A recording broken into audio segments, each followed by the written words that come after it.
평생 한 번은 읽어야 하는 인문고전 백선 24번째 책은 법구의 법구경이 되겠다.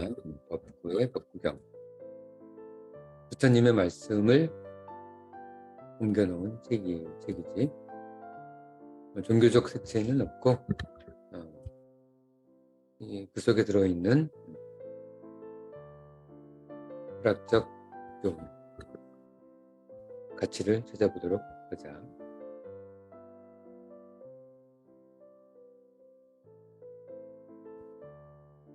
첫 번째 이야기는 향이라는 겁니다.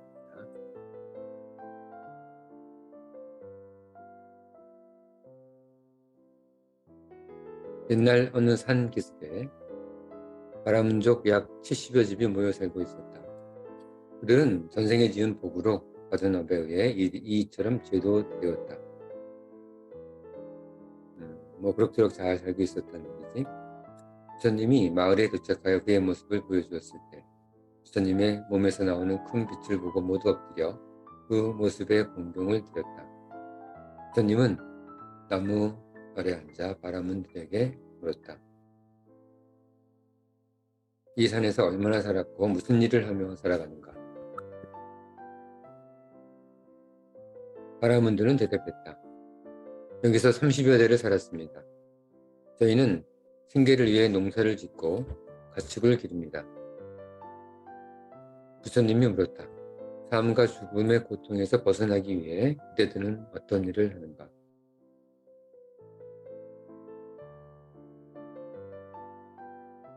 바라문은 대답했다. 태양과 달, 물과 불을 중히 여기고 제때에 제를 올리며 모든 죽은 자들이 천상에 태어나기를 바라며 삶과 죽음의 고통과 두려움에서 벗어나려 하고 있습니다.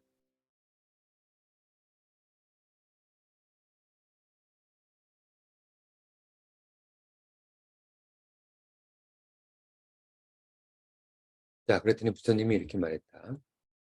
농사를 짓고 가축을 기르고 태양과 달, 물과 불에 제사를 지내며 하늘에서 태어나기를 바라는 것은 삶과 죽음의 고통을 영원히 피할 수 있는 방법은 아니다. 그것만 가지고는 안 된다. 그것은 가장 큰 축복이더라도 28종류의 천국에 태어나는데 그칠 것이다. 또한 진정한 지혜가 없다면 천국에서 다시 3가지 나쁜 세상에 떨어질 것이다. 세상을 6가지 세상으로 나누고 있다. 불교에서는. 첫 번째가 천상, 두 번째가 인간이, 천신이 사는 세상, 그 다음에 인간이 사는 세상, 그 다음에 축생이 사는 세상, 그 다음에 아기가 사는 세상, 그리고 지옥이 되겠지. 그래서 축생, 아기, 지옥 이 세 가지를 이렇게 세 가지 나쁜 세상이라고 합니다. 동물들로 태어나는 것, 아기는 배가 고파서 항상 먹기만 하는, 위는 큰데 입은 조금 해서 계속 먹기만 하는 그런 귀신이 되겠지.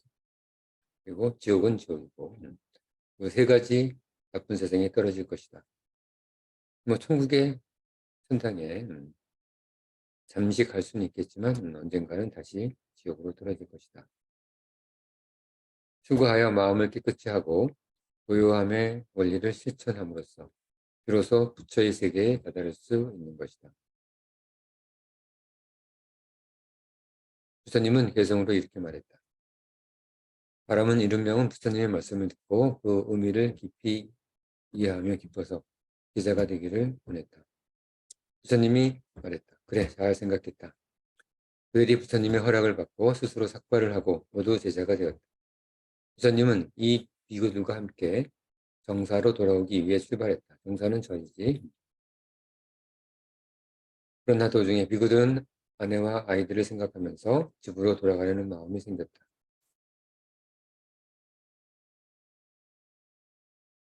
속세의 욕구가 그들의 마음을 혼란스럽게 거다. 이때 비가 와서 비구들의 마음은 더 슬퍼졌다. 부처님은 비구들의 마음을 알고 길가에 수십 채의 집을 지었고 비를 피하기 위해 들어갔지만 지붕에 구멍이 나서 그 사이로 비가 들어왔다. 부처님은 집에 지붕이 새는 것을 위로하는 개성을 바라문들에게 들려주었다. 이 개성을 듣고 7명의 사문들은 마음을 달래려고 노력해 보았지만 마음은 여전히 갈팡질팡했다. 네, 인간 삶을 그렇게 쉽게 포기하기가 쉽지 않은 거지. 비가 멈추고 길을 떠나려고 하자 낡은 종이 한 장이 땅에 떨어졌다.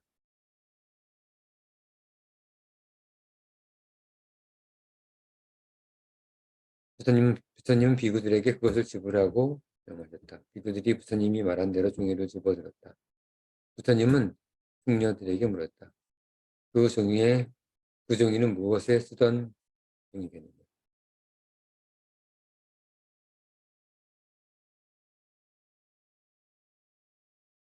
비구들이 부처님께 대답했다. 그것은 향을 싸던 종이입니다.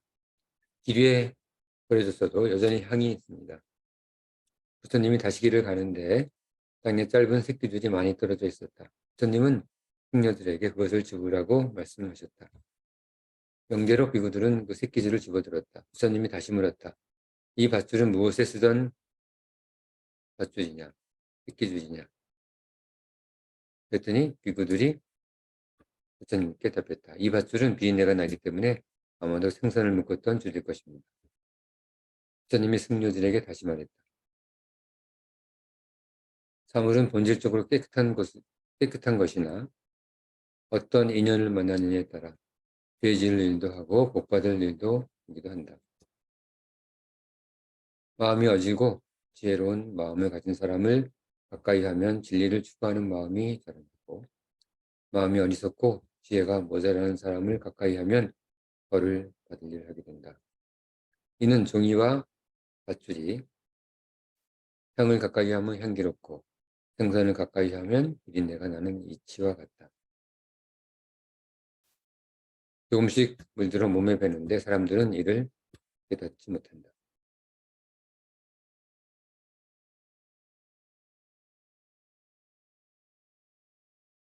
자, 그래서 우리가 진리를 향해서 진리를 향해서 진리의 말씀, 진리의 수행을 조금씩 해 나가야지만 자신에게서 향기로운 향, 진리의 향을 얻을 수 있다는 그런 되겠다. 이렇게 부처님이 개성으로 말씀하셨다.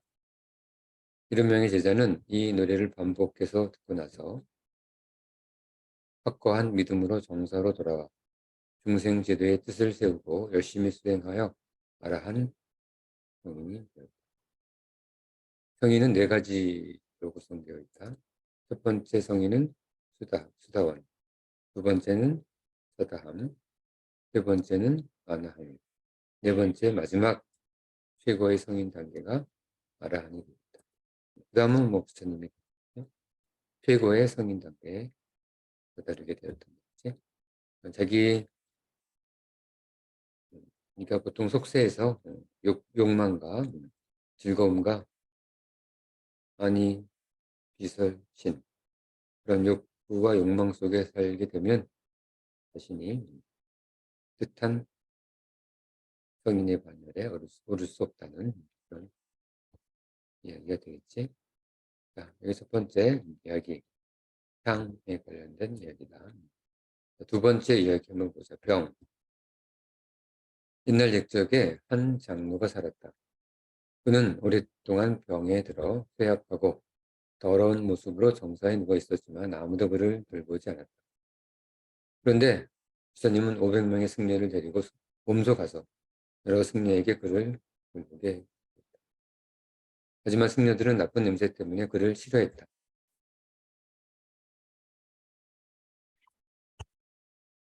부처님은 뜨거운 물을 제석천에 가져오라 해서 직접 더러운 비구의 몸을 씻어주었다. 제석천은 부처님의 제자다. 이때 땅이 진동하고 하늘이 밝아졌으며 모든 사람이 놀라 엄숙한 마음을 가졌다. 왕과 신하들, 백성들, 하늘의 용과 귀신이 모두 부처에게 머리를 숙여 예배하면서 이렇게 말했다. 부처님은 세상에서 가장 고귀한 사람이고 세계에서 견줄 자가 없으며 이미 모든 진리를 가지고 계십니다. 그런데 왜 몸을 낮추어 아프고 불결한 비구의 몸을 돌보십니까? 부처님이 말했다. 부처가 이 세상에 온 이유는 이처럼 가난하고 불행한 사람들을 보호하기 위한 것이다.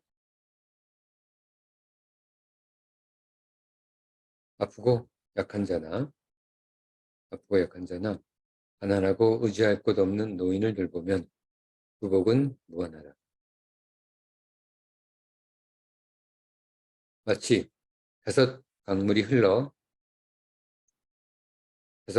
흘러드는 것처럼 복도 그와 같이 모여들 것이니 그 공덕이 점차 커져 마침내 깨달음을 얻을 것이다. 왕이 부처에게 물었다. 병든 비구는 전생에 무슨 죄를 지어서 이렇게 오랫동안 병들어 힘들어하면서 치유가 어렵습니까? 부처님이 말했다. 옛날 악행이라는 왕이 있었는데 그는 가혹한 형벌로 나라를 다스렸다. 이때 힘센 오백이라는 사람에게 백성들을 매질과 폭력으로 다스리도록 명했다. 그래서 오백은 왕의 위엄과 명령을 이용해서 마음대로 사람들을 세게도 약하게도 매질을 하였다. 폭군이 된 거지. 예를 들어 매질을 당한 사람이 뇌물을 주어야 오백이 가볍게 때리기 때문에 온 나라 사람들이 모두 두려움에 떨었다. 이때 어떤 현자가 다른 사람의 모함으로 매질의 형벌을 당한 게 대해 오백에게 말했다. 나는 부처님의 제자로 죄 없이 모함을 받았으니 결백합니다. 배려해 주시기 바랍니다. 오백은 그가 부처님 제자라는 말을 듣고 채찍이 몸에 닿지 않도록 채찍을 가볍게 내리쳤다. 오백은 사후 지옥에 가 온갖 고통을 겪고 죗값을 치른 다음 다시 가축으로 태어나 500세 동안 매질을 당했다.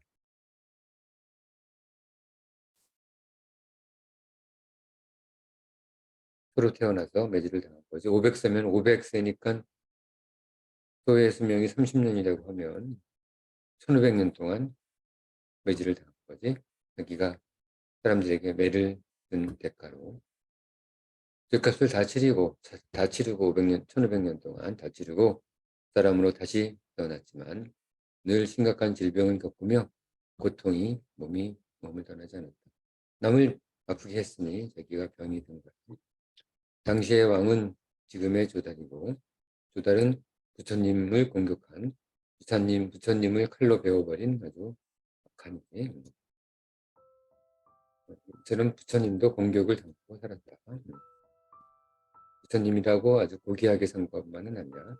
부처님에게 대들고 부처님을 공격한 사람들도 있었다. 조달처럼. 오백은 병든 비구이며 지금의 오백이지 병든 비구. 그때의 현자가 바로 부처나다. 나는 전생의 삶에서 그의 배려를 받아 채찍이 몸에 닿지 않았기 때문에 이제 그 은혜로 내가 그의 몸을 씻어주는 것이다.